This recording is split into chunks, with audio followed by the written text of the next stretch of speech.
अस्सलाम वालेकुम। यासीन आपके साथ हाजिर है इस मॉर्निंग ब्रीफिंग में। आज इस हफ्ते का लास्ट वर्किंग डे फ्राइडे है और डेट आज बड़ी ख़ास है। आज डेट है 5 फरवरी 2021।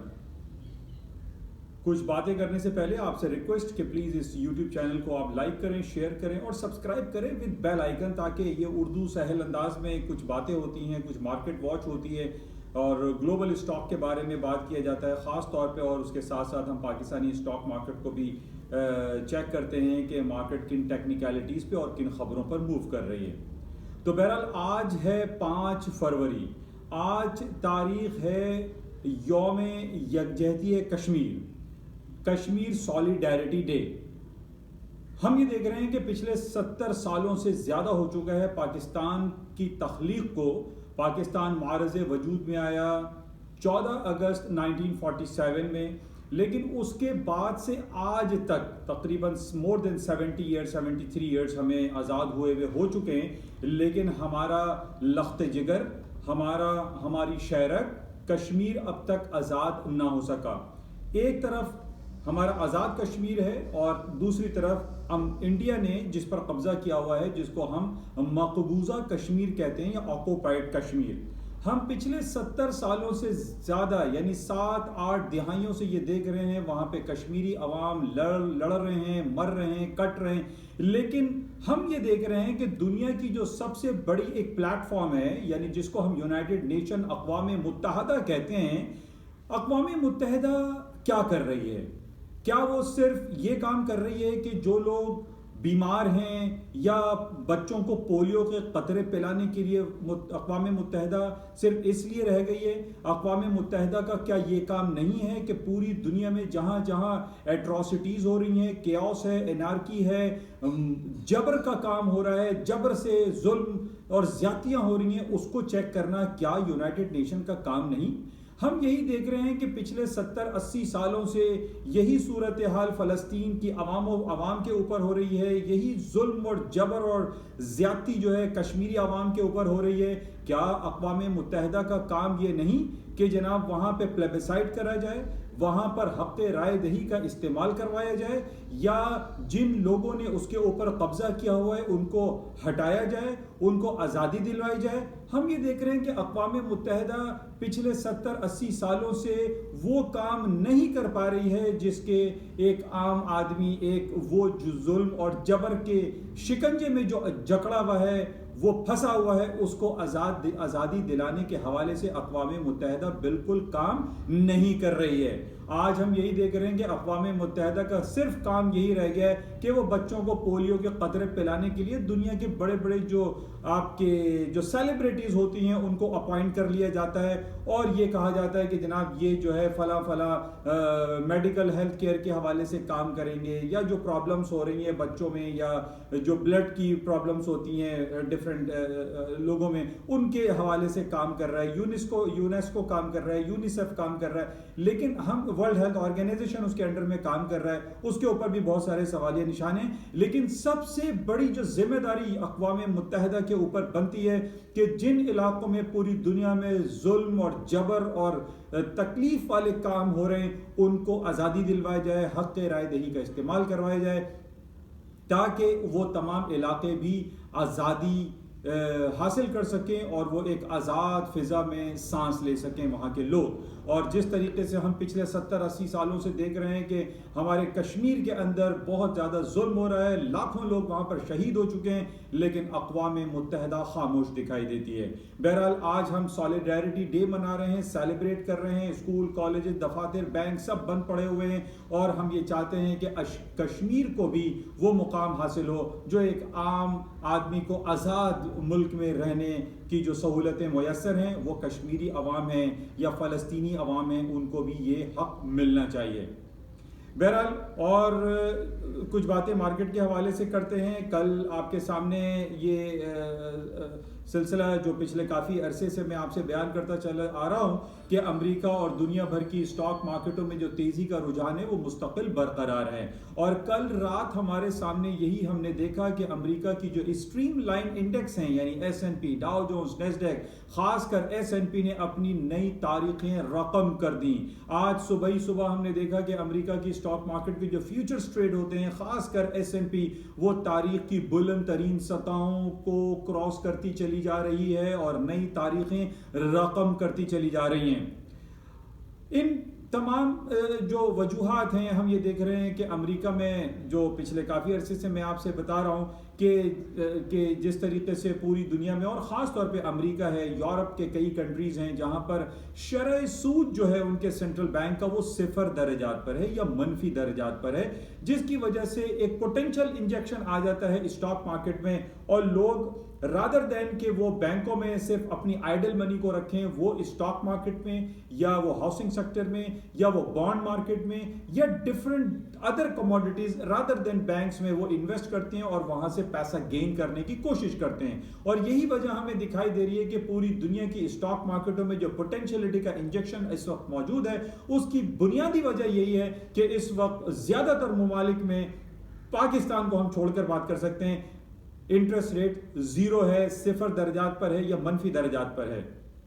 तो जिसकी वजह से हम ये देख रहे हैं कि पूरी दुनिया के स्टॉक मार्केटों में तेजी का रुझान है। और इसके अलावा हमारे पास ये जो खबरें आ रही हैं कि जनाब जो कोरोना वायरस पैंडेमिक के अताब से जो ममालिक गुजर रहे हैं, जहां पे मुआशी बदहाली का शिकार बहुत सारे ममालिक हुए हैं, इस हवाले से बहुत सारे ममालिक और सर फहरिस्त अमरीका है जो इकोनॉमिक स्टिमुलस पैकेजेस अनाउंस कर रहे हैं, मुआशी सहूलतें अपने अवाम को दे रहे हैं। इस वक्त हमारे सामने सबसे इंपॉर्टेंट फैक्टर जो जो बाइडेन के सामने वो $1.9 ट्रिलियन के इकोनॉमिक स्टिमुलस पैकेज के पास होने की बातें चल रही हैं। इन बातों से हमें यह दिखाई दे रहा है कि स्टॉक मार्केट इसको बहुत ज्यादा पॉजिटिव ले रही है और लोगों की और बहुत सारी बड़ी बड़ी कंपनीज और बैंकिंग सेक्टर्स जो है उनको रिलीफ मिलेगा। और इस रिलीफ के अगेंस्ट में हम ये देख रहे हैं कि स्टॉक मार्केटों में तेजी का जो सिलसिला है वो बरकरार है और कई अरसे से हम ये देख रहे हैं कि स्टॉक मार्केटें हाई पे हाई बनाती चली जा रही हैं। इसके पीछे बहुत सारी अदर रीजंस भी हमारे सामने आती रहती हैं, जिस तरीके से जो मैं आपसे फैन ग्रुप के बारे में बात करता हूं कि Apple, Amazon, alphabet, Google, Microsoft, IBM, Netflix, Facebook, ये तमाम वो जिन्नातों वाली कंपनीज बन चुकी हैं जो कि ट्रिलियंस ऑफ डॉलर की इंडस्ट्री बन चुकी हैं। और खास तौर पे ये जो हाई टेक कंप्यूटर कंपनीज हैं अब ये क्लाउड कंप्यूटिंग पे चली गई हैं। जिस तरीके से पिछले दिनों खबरें आई कि अमेजॉन और अल्फाबेट, गूगल, इवन माइक्रोसॉफ्ट जो क्लाउड कंप्यूटिंग की जंग में अब लड़े हुए हैं, इसमें हम देख रहे हैं कि रोज बरोज इजाफा होता जा रहा है। और हमारे जो जितने भी मोबाइल यूजर हैं या डिफरेंट जो मोबाइल एप्स हैं या हमारे पास जो ये जो इलेक्ट्रॉनिक डिवाइसेस हैं, इनकी जो सेविंग है, इनका जो डेटा है वो क्लाउड कंप्यूटिंग पे जा रहा है। यानी अब आपको अपने मोबाइल की मेमोरी बढ़ाने की जरूरत नहीं होती, बल्कि वो आप उसके सर्टेन अमाउंट चार्ज करके, पे करके आप क्लाउड में अपने डेटा को सेव कर लेते हैं। तो इसकी जंग हम देख रहे हैं कि ये जंग माइक्रोसॉफ्ट, एप्पल और अमेजॉन के दरमियान चल रही है और बहुत ज्यादा इसमें आगे बढ़ते चले जा रहे हैं। और पिछले दिनों जो अमेजॉन की हमारे पास खबर आई कि उसने पिछले क्वार्टर में $100 बिलियन की अर्निंग शो की, जो कि एक पॉजिटिव रिएक्शन है। और इसका आप देख रहे हैं कि सामने सीधा दिखाई दे रहा है कि S&P, डाउ जोन्स और नेस्डैक, खास तौर पे नेस्डैक जो कि जिसके 65% हाईटेक कंप्यूटर से रिलेटेड इंडस्ट्रीज हैं और इसके अलावा 35% हम देख रहे हैं कि उसमें फार्मास्यूटिकल कंपनीज है। कोरोना वायरस पैंडेमिक और वैक्सीन की वजह से नेस्डैक की कीमतों में भी खातिर खा इजाफा हुआ है। तो ये दो सेक्टर जो हम देख रहे हैं, एक फार्मास्यूटिकल कंपनी और हाईटेक कंप्यूटर कंपनी, जिसमें नेस्डैक के अंदर ये लाई करते हैं, इनकी कीमतों में दिन दुगनी रात चौगनी इजाफा हो रहा है और रोज बरोज इनके हाई पे हाई बनते चले जा रहे हैं। और ये वाज़ेह सबूत हमें इनके नंबर से दिखाई दे रहा है। बहरहाल इन तमाम रिपोर्टों के अलावा हमारे पास जो एक पॉजिटिव खबर आज शाम 6:30 बजे पाकिस्तानी वक्त के मुताबिक होगी, अमेरिका की वन ऑफ द बिगेस्ट जो उनका स्टैटिस्टिकल ब्यूरो जो इश्यू करता है, that is the job report, that is the unemployment rate, that is the non farm payroll. ये रिपोर्ट्स आज शाम 6:30 बजे पाकिस्तानी वक्त के मुताबिक रिलीज होंगी और इनकी जो एक्सपेक्टेशन हमारे पास वो बड़ी जबरदस्त है, बड़ी प्लस में है। कल भी हमने देखा कि थर्सडे, जुमेरात को जो हफ्तावार जो वीकली इनके पास रिपोर्ट्स आती है वो भी जबरदस्त बेहतरीन आई। इसका मतलब ये है, ये तमाम नंबर्स ये रिफ्लेक्ट कर रहे हैं कि अमेरिका की इकोनॉमी ग्रो कर रही है। अमेरिका की इकोनॉमी में मजीद पोटेंशियल इंजेक्शन हो रहा है, मजीद इजाफा हो रहा है। दूसरी तरफ हमारे सामने टेस्ला, जो कि दुनिया की एक इलेक्ट्रिकल व्हीकल या इलेक्ट्रॉनिक जो बैटरी से चलने वाली जो व्हीकल्स है, जो ईवी के तौर पर हमारे सामने आ रही है, इलेक्ट्रिक व्हीकल्स, इनमें दिन ब दिन इजाफा होता चला जा रहा है। हम ये देख रहे हैं कि टेस्ला ने वो तमाम बड़ी गाड़ियों के अर्निंग रिपोर्टें, उनकी मार्केट कैपिटलाइजेशन को बीट कर दिया है। और आज हमारे सामने सिर्फ एक ही कंपनी है, एक ही गाड़ी है, जिसका नाम है टेस्ला, जिसके मालिक एलन मस्क, जो कि स्पेस के हवाले से भी एक कंपनी बनाई हुई है, जो खला में बड़ा जबरदस्त काम कर रहे हैं। हम ये देख रहे हैं कि हमारे पास ये जितनी भी खबरें आ रही हैं, चाहे टेस्ला हो, अमेजॉन हो, अल्फाबेट हो, एप्पल हो, ये तमाम अच्छी खबरों की तरफ जा रहे हैं। यहाँ पे हम ये देख रहे हैं कि इनकी जो मार्केट कैपिटलाइजेशन है वो रोज बरोज पॉजिटिविटी की तरफ जा रही है, ना कि नेगेटिव की तरफ। इन तमाम वजूहात की बेसिस पे हम देख रहे हैं कि मार्केट में मजीद ऊपर जाने का पोटेंशियल एग्जिस्ट करता है। और उसकी दूसरी वजह, जैसे मैं आपसे बयान करता हूं, कि जब तक हमारे पास ये इशारे अमेरिका की तरफ से नहीं आते कि वहां पर सेंट्रल बैंक के इंटरेस्ट रेट में बढ़ाने का कोई इंडिकेशन हमें मिल रहा है या नहीं, अभी तक हमारे पास अमेरिका की कोई ऐसी इंडिकेशन नहीं आ रही है। मासिवाय ये कि कल हमारे पास चाइना की शॉर्ट टर्म जो बॉन्ड की जो इंटरेस्ट रेट था वो एक स्पाइक मिला था, और हमें इशारा मिला था कि जनाब स्टॉक मार्केटें नीचे की तरफ आ जाएंगी। लेकिन ये छोटी खबर थी, लेकिन हमारे पास ये इंडिकेशन था, लेकिन इसका कोई नेगेटिव असरात स्टॉक मार्केट पे नहीं आए। और हम ये देख रहे हैं कि स्टॉक मार्केटों ने आज अपने तारीख की नई बुलंदियों को छू दिया। बहरहाल शाम को 6:30 बजे देखेंगे कि अमेरिका के जॉब रिपोर्ट के हवाले से क्या रिपोर्ट आती है, क्या नंबर्स आते हैं, क्या आदाद शुमार आते हैं, और उस पर स्टॉक मार्केटें वेट कर रही हैं। इट माइट पॉसिबल कि और मजीद तेजी आ जाए, क्योंकि इसकी जो इंडिकेशन हमारे पास है वो पॉजिटिव है। अच्छा, इसके साथ ही हम ये देख रहे हैं कि जो गोल्ड है, सिल्वर है, कल ठीक है, मार्केटें थोड़ी डाउन साइड पर आई। सोने चांदी पिछले 10 दिनों से हम देख रहे हैं कि ये रॉबिनहुड जो ब्रोकरेज हाउस की जो खबरें चली, और उसने गेम स्टॉप जैसे स्टॉक मार्केट को जो $482 तक उसका शेयर पहुंच गया था, आज हम देख रहे हैं कि वो $50 और $60 पर पिछले 10 दिनों के अंदर एक स्पाइक आई थी गेम स्टॉप पे, जो कि $482 तक उसने हाई किया, और आज उसका शेयर $60 पे चल रहा है। और उसकी वजह यही थी कि जनाब सिक्योरिटी एक्सचेंज कमीशन अमेरिका ने उसके ऊपर रिपोर्ट चेक की और देखा कि ऐसा क्या हो रहा है कि जनाब गेम स्टॉप जैसे शेयर जो है वो $482 तक जाकर वो $50-60 तक आ जाते हैं। बहरहाल आज हम देख रहे हैं कि वो कूल डाउन हो गया है। और इसी के साथ एक सोशल साइट्स है जो कि एग्रेसिव सोशल साइट कहलाती है, रेडिट के नाम से, उसने सिल्वर के बारे में बहुत ज्यादा बातें कर ली। सिल्वर एक दिन में $10,000 मार्केट, $2 मार्केट ऊपर चली गई। और उसके बाद मैंने आपसे जिक्र किया था कि मंडे को खुलने वाला गैप सूनर और लेटर कवर कर जाता, और यही कुछ सूरत आई। और वेरी नेक्स्ट डे हमने देखा कि ट्यूसडे को सिल्वर की मार्केटें डाउन हो गई, तकरीबन $15,000 मार्केट नीचे आ गई, यानी $3 से $4 तक मार्केट डिक्लाइन कर गई। और उसकी वजह से रेडिट पे होने वाले कमेंट्स थे। लेकिन आज हम देख रहे हैं कि मार्केट नॉर्मल हो गई है। सिक्योरिटी एक्सचेंज कमीशन ने उसको टेकअप किया, देखा और तमाम हालत को नॉर्मलाइज किया। लेकिन हम ये देख रहे हैं कि जो slowly and gradually market stock ऊपर की तरफ जा रहे हैं, उसकी वजह सिर्फ और सिर्फ यही है कि हमारे पास जो सराउंडिंग में खबरें हैं वो पॉजिटिव हैं, चाहे ट्रम्प साहब हो या ना हो, चाहे जो बाइडन आ जाए। लेकिन हम ये देख रहे हैं कि वो तमाम पुरानी पॉलिसीज जो ट्रम्प के जमाने में थी वो अभी कुछ ना कुछ 80-90% इंटैक्ट हैं। इसकी वजह से मार्केटों में तेजी का रुझान बरकरार है। अच्छा, इसके साथ हमारे पास एक और खबर, जो हम वैक्सीन के हवाले से बात कर रहे हैं कि पूरी दुनिया में और ख़ास तौर पे पाकिस्तान का नाम बड़े सरे फहरिस्त में कि पाकिस्तान ने ये शॉट्स लगाना शुरू कर दिए हैं, और लोगों को जो फाइज़र है या मॉडर्ना है और बहुत सारी कंपनीज हैं वो अपनी वैक्सीनेशन जो है वो मार्केट में लेकर आ रही हैं, लोग वैक्सीन कर रहे हैं और ये जैप लगाए जा रहे हैं। और हम ये देख रहे हैं कि पाकिस्तान बड़ी तेजी से इसमें ग्रो कर रहा है, और पाकिस्तान में कोरोना वायरस पेंडेमिक का खात्मा जल्द दिखाई देता है। अच्छा, इसके अलावा जो दूसरी खबर हमारे पास टर्की के हवाले से है, टर्की के सेंट्रल बैंक के हेड ने ये कहा है कि नो रेट कट नाउ। इसका मतलब देखिए, थोड़ी सी इंडिकेशन हमें, जैसे कल मैंने आपसे कहा था कि चाइना ने इंटरेस्ट रेट बढ़ाने की इंडिकेशन दी है, यहां पर टर्की की तरफ से हमें ये इशारा मिल रहा है कि अब रेट कट नहीं होगा, बल्कि अनचेंज रखने के बाद इसको रेज किया जाएगा, इसको एलिवेट किया जाएगा। It's a very important indication. अच्छा, इसके साथ ही एक खबर हमारे पास Alibaba.com के हवाले से है। पिछले दिनों हमारे पास ये खबर थी कि Alibaba.com के मालिक मिस्टर जैक मा वहां से रिटायर हो चुके हैं। अब वो ANT फाइनेंशियल ग्रुप बना रहे हैं, लेकिन उसको चाइना की सिक्योरिटी एक्सचेंज कमीशन ने थोड़ा सा होल्ड किया हुआ और मार्केट में उसके IPOs अभी तक जारी नहीं हुए हैं। लेकिन इसके साथ ही हम ये देख रहे हैं कि Alibaba.com ने एक $500 बिलियन के बॉन्ड इशू किए हैं और उसमें 8% ज्यादा, यानी मल्टीप्लाई बाय 8 मल्टीप्लाई बाय 5, यानी 8 टाइम्स जो है लोगों का इंटरेस्ट डेवलप हुआ है। अब ये बड़ा इंपॉर्टेंट पॉइंट है कि 8 टाइम्स ज्यादा इंटरेस्ट डेवलप होना $5 बिलियन के बॉन्ड के हवाले से। और दूसरी तरफ हम देखते हैं कि security exchange commission of China ने ANT ग्रुप को होल्ड किया हुआ है। तो ये एक ट्रस्ट बिल्डिंग है और ट्रस्ट बिल्डिंग हो रही है जैक मा के हवाले से कि जैक मा चाहे वो अलीबाबा हो या ANT फाइनेंशियल हो, उसके ऊपर वो बड़ा जबरदस्त काम कर रहे हैं और लोग उनके बॉन्ड्स को खरीदने के लिए आगे बढ़ रहे हैं। और ये भी स्टॉक मार्केट के लिए ओवरऑल एक पॉजिटिव खबर है।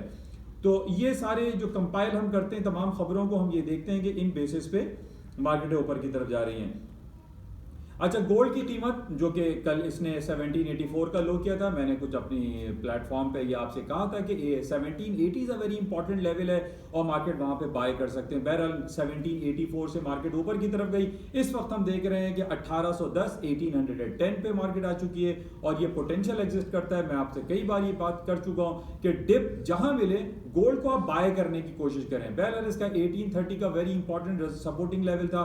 मार्केट ने 1830 को ब्रेक किया और उसके बाद 1784 तक मार्केट नीचे आ गई। लेकिन टेक्निकली मार्केट में काम होता है और 1780 का लेवल या 1765 का level is a very important level. तो इसको भी आप जहन में रखें। अगर आप शॉर्ट सेल कर रहे हैं तो अभी आपसे मैं ये जिक्र करूंगा कि 1830 के ऊपर स्टॉप लगा के या 1845 के ऊपर स्टॉप लगा के आप इसको शॉर्ट करें, इसको सेल करें और चांस अवेल करने की कोशिश करें। लेकिन ओवरऑल जो सिनेरियो है, चूंकि पूरी दुनिया के इंटरेस्ट रेट अभी मनफी दर्जात पर या 0 दर्जात पर है, इसलिए गोल्ड की कीमतों में इजाफा ही दिखाई देता है, क्योंकि हम ये देख रहे हैं कि पूरी दुनिया की स्टॉक मार्केट भी ऊपर की तरफ है। और उसकी वजह यही है कि तमाम रिपोर्ट्स हमारे पास अच्छी आ रही हैं। जो हाईटेक कंप्यूटर्स कंपनीज हैं, हाईटेक कंपनीज हैं, या टेस्ला है या ईवी कारें हैं, इसमें सिल्वर, सोना, चांदी, आपका ये पैलेडियम, प्लैटिनम, कॉपर, इन तमाम जो एक प्रीशियस मेटल्स हैं या इंडस्ट्रियल मेटल्स हैं, इनका खासा इस्तेमाल होता है। और इन्हीं इस्तेमाल की वजह से हम देख रहे हैं कि इनकी कीमतों में दिन दुगनी रात चौगनी